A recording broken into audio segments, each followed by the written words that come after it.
যুদ্ধ শেষ হয়ে গেলে মধ্যপ্রাচ্যের দেশগুলো যারা লেজুর বৃদ্ধি করেছে তাদের কি হবে? ইসরায়েল যদি দুইটা তিনটা বোমাও মারে 17 লক্ষ বর্গ কিলোমিটার একটা রাষ্ট্রের তেমন কিছু হবে না। যদি ইসরায়েল অ্যাটাক করে, তো ইসরায়েল অ্যাটাক করলে ইরানের উপরে করবে, ইরানের শক্তি ক্ষয় হবে না। তখন ইরান তার সমর্থি ধারণ করে যেটা করবে, ইরান তখন পাল্টা একই একই অস্ত্র প্রয়োগ করবে, অ্যাটমিক বম। এবং সেটা ইসরায়েলের মতো একটা ক্ষুদ্র রাষ্ট্রকে পৃথিবীর মানচিত্র থেকে চিরদিনের জন্য বিলীন করে দিবে। এই জাতিসংঘের সেক্রেটারি জেনারেল অ্যান্থনি গুয়েতেরেস একটু অপদার্থ লোক তো। আসলে why he is continuing his office, he should resign. আমাদের দেশে আসলো গত বছরই তো, এসে আপনার রমজানের মধ্যে টুপি পরলো, পায়জামা পরলো, পাঞ্জাবি পরলো, পরে আমাদের ডক্টর ইউনূস সাহেবের সাথে ইফতারে যোগদান করলো, বললো রোহিঙ্গাদের উনি ফিরিয়ে নিয়ে যাবে এবং আগামী ঈদ, এই ঈদ নাকি রোহিঙ্গারা তাদের দেশে গিয়ে করবে। কই, আসলে একটা লোক 12 লাখ রোহিঙ্গাদের তাদের নিজের দেশে ফিরিয়ে দিতে পারে না, আর এই লোকটা করবে আপনার বিশ্ব শান্তি কোনো ভূমিকা রাখবে? কোন এমার্জেন্সি মিটিং কল করে আমেরিকার বিরুদ্ধে একটা রেজলিউশন করতে পারছে?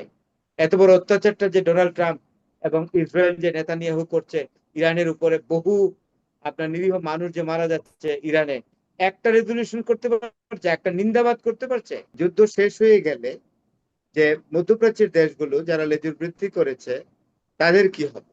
আমি একটা কথা এখানে বলি, দেখুন, আরব শেখরা কিন্তু দুটো কারণে, একটা হলো নিজেরা নিজেদের শাসন কায়েম রাখার জন্য, আরেকটা হলো আরাম আয়েশ ভোগ করার জন্য, আরেকটা হলো জনগণকে দাবিয়ে রাখার জন্য। এই তিনটা কারণে কিন্তু আরব শেখরা আমেরিকার এখানে ঘাঁটি করতে দিয়েছে। আরেকটা জিনিস হলো, আমেরিকা আরব শেখরাই যে এটার জন্য দায়ী তা না। তেলের সন্ধান পাওয়ার পরে তো আমেরিকা অনেক আরব দেশেই কিন্তু জোর করে আমেরিকান ঘাঁটি, মানে আমেরিকান মানে আপনার মিলিটারি বেস তারা নিজেরা প্রতিষ্ঠিত করেছে।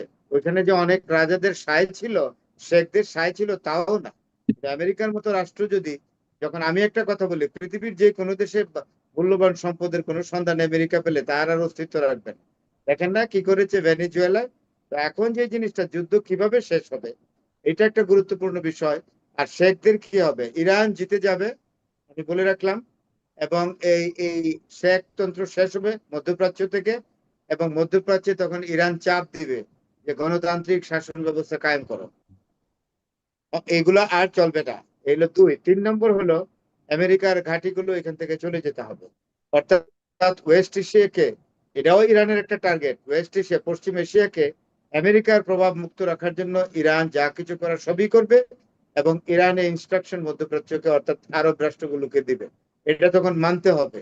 এবং আমেরিকা যখন এই যুদ্ধে পরাজিত হবে, ইরান জয়ী হলে, আমেরিকার কিন্তু আগের মতো আর ভয়েস থাকবে না যে এখানে মধ্যপ্রাচ্যে সে আগের মতো তিনি আমেরিকা যে গুন্ডামিটা করলো সেটা আর সম্ভব না।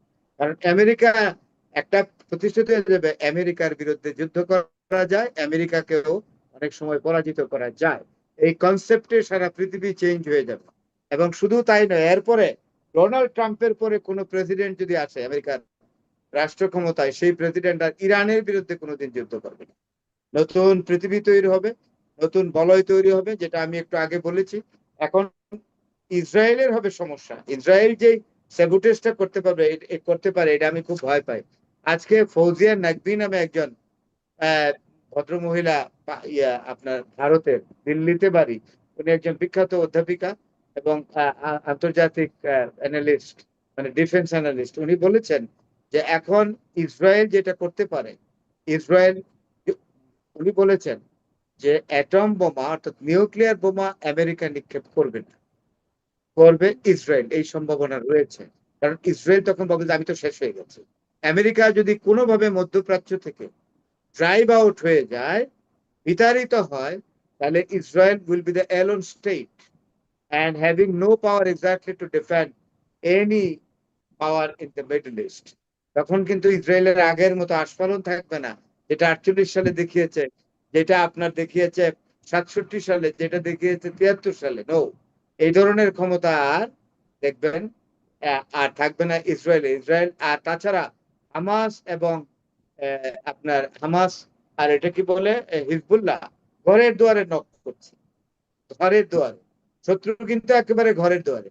এবং ইসরায়েল জিতে গেলে হামাস এবং হিজবুল্লাহ অত্যন্ত অন্যরকম কঠোর মূর্তি ধারণ করবে। এবং হিজবুল্লাহর কাছে যে মিসাইল গুলো আছে, এবং এই মিসাইল ইরান দিতেই থাকবে যুদ্ধের পরেও। কাকে? হিজবুল্লাহকে। হিজবুল্লাহ তখন রেকলেস ফায়ারিং করবে মিসাইল, এবং এটা দূরপাল্লার মিসাইল লাগবে না, কাছে তো বর্ডারের কাছে, মাঝারি পাল্লা বা শর্ট রেঞ্জের মিসাইল তখন দিয়ে তেল আবিবকে সাহায্য করবে। এইটার ভয় আছে ইসরায়েলের। সেই জন্য ইসরায়েল চাচ্ছে যে যদি উপায়ন্তর না দেখে নিউক্লিয়ার বোমা চার্জ করে দিতে পারে।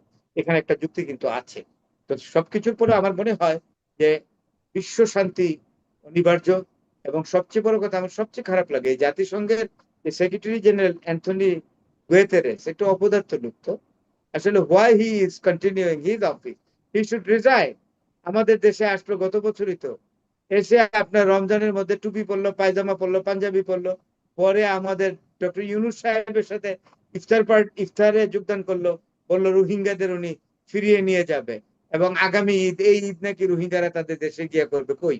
আসলে একটা লোক 12 লাখ রোহিঙ্গাদের তাদের নিজের দেশে ফিরিয়ে দিতে পারে না, আর এই লোকটা করবে আপনার বিশ্ব শান্তি কোনো ভূমিকা রাখবে? কোন এমার্জেন্সি মিটিং কল করে আমেরিকার বিরুদ্ধে একটা রেজলিউশন করতে পারছে? এত বড় অত্যাচারটা যে ডোনাল্ড ট্রাম্প এবং ইসরায়েল যে নেতানিয়াহু করছে ইরানের উপরে, বহু আপনার নিরীহ মানুষ যে মারা যাচ্ছে ইরানে, একটা রেজলিউশন করতে পারছে? একটা নিন্দাবাদ করতে পারছে?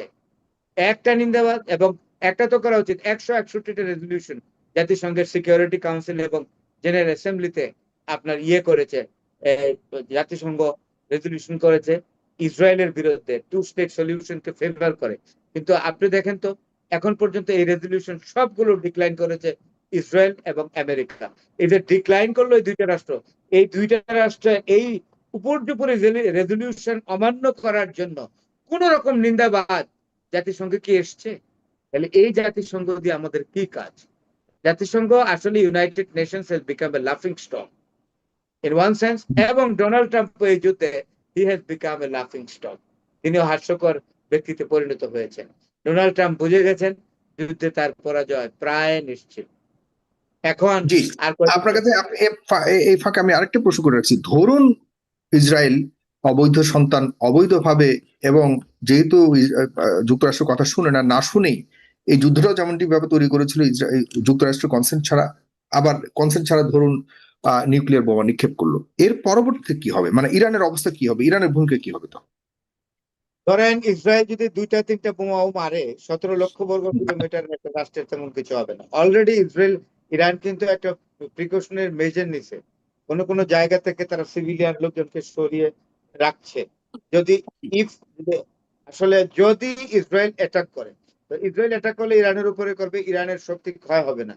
তখন ইরান তার সমর্থি ধারণ করে যেটা করবে, ইরান তখন পাল্টা একই একই অস্ত্র প্রয়োগ করবে, অ্যাটমিক বম, এবং সেটা ইসরায়েলের মতো একটা ক্ষুদ্র রাষ্ট্রকে পৃথিবীর মানচিত্র থেকে চিরদিনের জন্য বিলীন করে দিবে। তার মানে ইরান দুর্বল হবে না, হয়তো বিশাল একটি অংশ ক্ষতি সাধন এই হবে। পর্যায়ে কোন রকম দুর্বল হবে না। জাপান কি হয়েছে? জাপান তো হ্যাঁ, 1945-এ 2টা বোমা খেয়েছে।